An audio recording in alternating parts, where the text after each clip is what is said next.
भक्तों, आज मैं आपसे एक बहुत महत्वपूर्ण बात साझा करने वाला हूं। रोज की पूजा में हमें कौन सी आरती करनी चाहिए, यह सवाल लगभग हर घर की माता बहन के मन में कभी न कभी जरूर उठता है, क्योंकि हर इंसान चाहता है कि उसकी पूजा पूरी तरह सही हो, भगवान उसकी भक्ति को स्वीकार करें और घर में सुख शांति बनी रहे। भक्तों, घर में पूजा करना कोई साधारण काम नहीं है। ये केवल दिया जलाने या घंटे बजाने का नाम नहीं है। पूजा वह माध्यम है जिसके जरिए हम भगवान से जुड़ते हैं, अपनी मन की बातें उनसे कहते हैं और उनसे आशीर्वाद मांगते हैं। इसी कारण ये जानना बहुत जरूरी है कि रोज की पूजा में कौन सी आरती करनी चाहिए, कौन सा नियम अपनाना चाहिए और कौन सी छोटी छोटी गलतियां हमें नहीं करनी चाहिए। आजकल की भागदौड़ भरी जिंदगी में हमारी माता बहनें ही सबसे ज्यादा नियमित पूजा करती हैं। सुबह उठकर घर का काम, बच्चों की देखभाल, खाना पीना, इन सब कामों के बीच भी वे पूजा अर्चना के लिए समय निकालती हैं। ऐसी श्रद्धा और प्रेम को भगवान जरूर स्वीकार करते हैं। पर भक्तों, कई बार ज्ञान की कमी की वजह से पूजा में कुछ छोटी सी गलतियां हो जाती हैं जिनका हमें पता भी नहीं चलता। आज की ये पूरी बात उसी के लिए है ताकि हर माता बहन बिना किसी संदेह के पूरी श्रद्धा से सही तरीके से पूजा कर सके। तो भक्तों, आज हम बहुत सरल तरीके से समझेंगे रोज कौन सी आरती करनी चाहिए, आरती कब करनी चाहिए, पूजा की शुरुआत कैसे होनी चाहिए, कौन से नियम जरूरी हैं और कौन सी आरती रोज करने से घर में बरकत बढ़ती है। भक्तों, हर घर में पूजा का स्थान बहुत पवित्र होता है। ये घर का वो कोना है जहां भगवान रोज बैठकर आपकी प्रार्थनाएं सुनते हैं। जिन घरों में सुबह शाम भगवान के सामने धूप दीप जलता है, आरती होती है, वहां के आधे से ज्यादा कष्ट और बाधाएं वैसे ही दूर होने लगती है, क्योंकि जहां रोज भगवान का स्मरण होता है वहां नकारात्मकता टिक ही नहीं सकती। इसीलिए पहला और सबसे जरूरी नियम है, पूजा जितनी जल्दी हो सके सुबह के समय कर लेनी चाहिए। सुबह का समय सबसे पवित्र माना जाता है, वातावरण शांत रहता है और मन भी स्थिर होता है। इस समय की गई पूजा का फल कई गुना बढ़ जाता है। इसीलिए जितना जल्दी संभव हो भगवान को स्नान कराएं, स्वच्छ वस्त्र पहनाएं और उनके सामने धूप दीप जलाएं। भक्तों, अधिकतर घरों में माता बहनें ही नित्य पूजन करती हैं। वे सबसे पहले उठती हैं, घर को साफ करती हैं और फिर पूजा में बैठती हैं। ये बहुत बड़ा पुण्य है। भगवान ऐसे घरों पर अपनी विशेष कृपा बरसाते हैं जहां महिलाएं स्वयं प्रेम से पूजा करती हैं। पर यह भी जरूरी है कि पूजा के सही क्रम और सही आरती का ज्ञान हो ताकि पूजा पूर्ण मानी जाए। अब भक्तों, आगे हम विस्तार से समझेंगे प्रतिदिन की पूजा में कौन सी आरती करनी चाहिए और क्यों करनी चाहिए, ताकि भगवान प्रसन्न हो और आपके घर में सुख शांति समृद्धि और मंगल का वास बना रहे। भक्तों, सबसे पहले इस बात को बहुत सरल तरीके से समझो कि घर में पूजा पाठ करना सिर्फ एक नियम नहीं होता, बल्कि ये हमारे घर की आत्मा को जगाने जैसा कार्य है। हर घर में माताएं और बहनें बहुत श्रद्धा से ये जिम्मेदारी निभाती हैं और कई घरों में पुरुष भी पूरी निष्ठा से भगवान की पूजा करते हैं। लेकिन पूजन का सही फल तभी मिलता है जब हम इसे समय पर सच्चे मन से और शुद्ध तरीके से करें। सुबह की पूजा कोई भारी काम नहीं है, केवल एक साधारण सा नियम याद रखना है। सुबह 7 बजे से 8 बजे के बीच पूजा पूरा कर लेना चाहिए। इस समय की गई पूजा घर में शांति सुख और बरकत को स्थिर करती है और भगवान का आशीर्वाद समय पर प्राप्त होता है। अब भक्तों, शाम की पूजा का महत्व और भी अधिक है जब सूरज ढलने लगता है और घर में हल्की हल्की सांझ उतरती है। उसे ही प्रदोष काल कहा जाता है। शास्त्रों में साफ लिखा गया है कि अंधेरा होने से पहले घर में दीपक अवश्य जल जाना चाहिए। अगर अंधेरा फैल जाए और दीपक न जले तो नकारात्मक ऊर्जा घर में जगह बना लेती है। लेकिन प्रदोष काल में मंदिर में और घर की चौखट पर दीपक जला देने से घर में देवताओं का आशीर्वाद स्थिर हो जाता है, कष्ट हल्के पड़ने लगते हैं और मन में एक अनोखी शांति उतर आती है। भक्तों, पूजा का दूसरा महत्वपूर्ण नियम है कि पूजा हमेशा स्नान करके और साफ कपड़े पहनकर ही करनी चाहिए। कई बार लोग जल्दबाजी में बिना स्नान किए भगवान को छू लेते हैं या पूजा शुरू कर देते हैं, लेकिन शास्त्रों में यह स्पष्ट रूप से मना किया गया है। भगवान को पिता के समान माना जाता है, इसलिए उनके सामने स्वच्छ और पवित्र होकर ही जाना चाहिए। अब बात आती है उस बड़े प्रश्न की जो अधिकांश माताएं बहनें पूछती हैं, प्रतिदिन किन देवी देवताओं की पूजा करनी चाहिए। भक्तों, शास्त्रों में पंचदेवों की पूजा को सर्वोत्तम बताया गया है। इन पंचदेवों में भगवान गणेश, सूर्य देव, भगवान विष्णु, माता लक्ष्मी और भगवान शंकर शामिल हैं। इनकी प्रतिदिन पूजा करने से घर में सुख, समृद्धि, सुरक्षा, धन, बुद्धि और शांति के द्वार खुल जाते हैं। कई माताएं यह भी पूछती हैं कि क्या सोमवार को शिव जी, मंगलवार को हनुमान जी, बुधवार को गणेश जी, अलग अलग दिन अलग अलग देवताओं की पूजा करनी चाहिए। भक्तों, ये तरीका गलत नहीं है, लेकिन इसे दैनिक पूजा का नियम नहीं बनाना चाहिए। अगर आपने कोई उपवास रखा, जैसे मंगलवार का, गुरुवार का या किसी अन्य दिन का, तो उस दिन उस देवता की विशेष पूजा कर सकते हैं।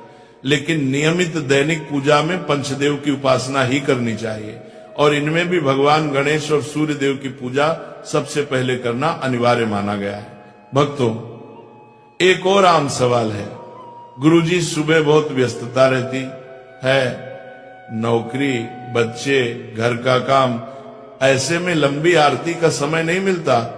तो इसका सीधा और सरल समाधान है, यदि समय कम हो तो भी पूजा को कभी छोड़ना नहीं है। स्नान करके मंदिर में एक घी या तेल का दीपक जला दें, धूप या अगरबत्ती लगा दें और मन से भगवान को प्रणाम कर लें।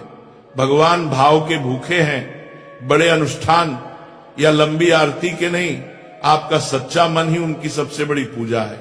भक्तों, सुबह पूजा शुरू करने से पहले सबसे बड़ा और जरूरी नियम यही है कि सबसे पहले अपने पूजा मंदिर को अच्छे से साफ किया जाए।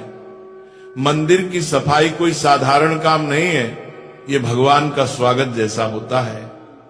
इसलिए किसी साफ कपड़े से मंदिर की धूल हटा दीजिए, वहां की जगह को पवित्र कर दीजिए, ताकि जब आप भगवान की आराधना करें तो वातावरण बिल्कुल शुद्ध और दिव्य लगे। भक्तों, यदि आपके मंदिर में लड्डू गोपाल जी विराजमान हैं तो उन्हें प्रेम से स्नान कराइए। ये स्नान केवल जल का नहीं होता, ये भाव का स्नान होता है, जिसमें आप अपना स्नेह, अपनापन और श्रद्धा उन्हें अर्पित करते हैं।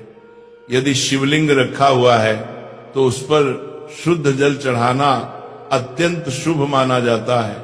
अन्य देवी देवताओं को भी भावपूर्वक जल के छींटे लगाकर दिन की शुरुआत की जा सकती है। अब भक्तों, यदि आप चाहें तो पूजा में फूल अर्पित करना बहुत शुभ माना जाता है। फूल भगवान की कृपा, पवित्रता और हमारे मन की सुंदरता का प्रतीक है। प्रतिदिन सुबह मंदिर में 1 लोटा जल भरकर रखना भी जरूरी है। शास्त्रों में कहा गया है कि मंदिर में रखा हुआ जल घर की नकारात्मक ऊर्जा को दूर करता है और घर में शांति बनाए रखता है। यदि आपके घर पर दक्षिणावर्ती शंख रखा है तो उसमें भी प्रतिदिन जल अवश्य भरें। ऐसे शंख में भरा हुआ जल बहुत शुभ और ऊर्जा बढ़ाने वाला माना गया है। भक्तों, अब बात आती है भगवान को भोग लगाने की। प्रतिदिन भगवान को चाहे केवल चीनी, दूध, मिश्री या थोड़ा सा गुड़ ही क्यों न हो, भोग लगाना ही चाहिए। ये हमारी कृतज्ञता का प्रतीक है। अब जब आरती की बारी आती है तो जो दीपक या धूप आपने जलाई है उसे भगवान के सामने 5 या 7 बार घड़ी की दिशा में घुमाएं। ऐसा करते समय अपने इष्ट देवता का नाम मन ही मन लेते रहें। चाहे तो मन ही मन कोई छोटी सी आरती भी गा सकते हैं। यह नियम विशेष रूप से उन भक्तों के लिए बहुत उपयोगी है जिन्हें सुबह अधिक समय नहीं मिल पाता। सिर्फ दीपक घुमाकर, नाम जप कर और प्रणाम करके भी भगवान प्रसन्न हो जाते हैं, क्योंकि भगवान पूजा के दिखावे से नहीं, भाव से खुश होते हैं। अब भक्तों, जिन घरों में शालिग्राम जी, लड्डू गोपाल जी या भगवान विष्णु की मूर्ति स्थापित है, उनके लिए एक खास नियम है कि प्रतिदिन भगवान को तुलसी दल अवश्य अर्पित करें। तुलसी माता भगवान विष्णु की प्रिय है और शास्त्रों में कहा गया है कि तुलसी के बिना भगवान का भोग अधूरा होता है। यदि संभव हो तो प्रतिदिन लौंग कपूर की आरती भी करें। आप चाहें तो दीपक में रुई की बाती रखकर उस पर लौंग और कपूर डालकर भी आरती कर सकते हैं। इससे वातावरण शुद्ध होता है और घर की नकारात्मक ऊर्जा तुरंत दूर हो जाती है। अब भक्तों, उनके लिए एक अलग नियम है। जिनके पास पर्याप्त समय है और जो पूरी विधि से पूजा करना चाहते हैं, ऐसे भक्तों को सबसे पहले ध्यान रखना चाहिए कि दीपक कभी खाली न रहे। दीपक में हल्दी, अक्षत, तिल या किसी पुष्प की पंखुड़ी डाल सकते हैं। इससे दीपक पवित्र और शक्तिशाली हो जाता है। ऐसा दीपक घर में बरकत लाता है और भगवान की कृपा स्थिर करता है। भक्तों, अब समझिए आरती करने का सही और सरल तरीका, क्योंकि पूजा का असली फल तभी मिलता है जब हम उसे प्रेम, नियम और सही विधि से करें। जब भी आरती शुरू करें, सबसे पहले गणेश जी की आरती करें। गणेश जी विघ्नहर्ता हैं। नु मानिया मानिया मानिया मानिया मानिया मानिया मानिया मानिया मानिया मानिया, और किसी भी पूजा का शुभारंभ उनके भी ना अधूरा माना जाता है। उसके बाद आप जय जगदीश हरे या कोई भी सार्वभौमिक आरती कर सकते हैं। लेकिन भक्तों, अगर आपके इष्ट देवता शिव जी हैं, कृष्ण हैं, दुर्गा माता हैं या कोई और देवी देवता, तो पहले या बाद में उनकी आरती अवश्य करें। ध्यान रखने वाली एक महत्वपूर्ण बात यह है कि पूजा के नियम ऐसे बनाएं जिन्हें आप रोज निभा सकें। ऐसा ना हो कि 1-2 दिन नियम निभाएं और फिर व्यस्तता के कारण कई दिन पूजा रुक जाए। भगवान नियम से प्रसन्न होते हैं, दिखावे से नहीं। इसलिए भक्तों, रोजाना सिर्फ 1 या 2 आरती का नियम रखिए जिसे निभाना आसान हो। अब भक्तों, कई बार ऐसा होता है कि सुबह बहुत जल्दी होती है या ऑफिस काम के कारण समय नहीं मिलता। ऐसे में आप अगर गणेश जी की पूरी आरती नहीं कर पा रहे हो तो चिंता मत कीजिए। आरती से पहले केवल इतना बोल दीजिए, श्री गणेशाय नमः या ओम गण गणपतये नमः। बस गणेश जी का ध्यान कर लीजिए, आपकी पूजा पूर्ण हो जाती है। अब भक्तों, कपूर की आरती की बात बड़ी खास है। कई भक्त हर दिन कपूर जलाकर आरती करते हैं, तो कपूर आरती हमेशा इस तरह करें, 2 लौंग और 2 कपूर के टुकड़े दीपक में या थाली में रखकर भगवान की आरती करें। लौंग कपूर जलाने से घर की नकारात्मक ऊर्जा तुरंत खत्म होती है, वातावरण शुद्ध होता है और देवी देवता अत्यंत प्रसन्न होते हैं। शास्त्रों में कहा गया है कि कपूर जलाना घर की बुरी शक्ति को भस्म कर देता है और सकारात्मकता कई गुना बढ़ जाती है। कपूर आरती के बाद ये पवित्र मंत्र अवश्य बोले, कर्पूर गौरम करुणावतारम संसार सारम भुजगेंद्र हारम सदा वसंतम हृदयारविंदे भवम वाणी सहितम नमामि। ये मंत्र बहुत शक्तिशाली है और इससे सभी देवी देवताओं की आरती पूर्ण मानी जाती है। इसके बाद आरती को थोड़ा ठंडा कर लें। फिर भक्तों, 3 बार आरती को अपने ऊपर से उतार कर ग्रहण करें। इससे भगवान का आशीर्वाद सीधे आपके जीवन में प्रवेश करता है। अब एक और जरूरी बात, आरती हमेशा आसन पर बैठकर करें। कभी भी सीधे जमीन पर खड़े होकर आरती नहीं करनी चाहिए। आपके सिर पर कपड़ा भी होना चाहिए ये पूजा की पवित्रता बढ़ाता है। भगवान को आरती देने के बाद अपने सर से आरती जरूर लें और फिर उस लौंग कपूर की सुगंध को पूरे घर में घुमा दीजिए। इससे घर से बुरी नजर, रोग दोष और नकारात्मक ऊर्जा दूर हो जाए।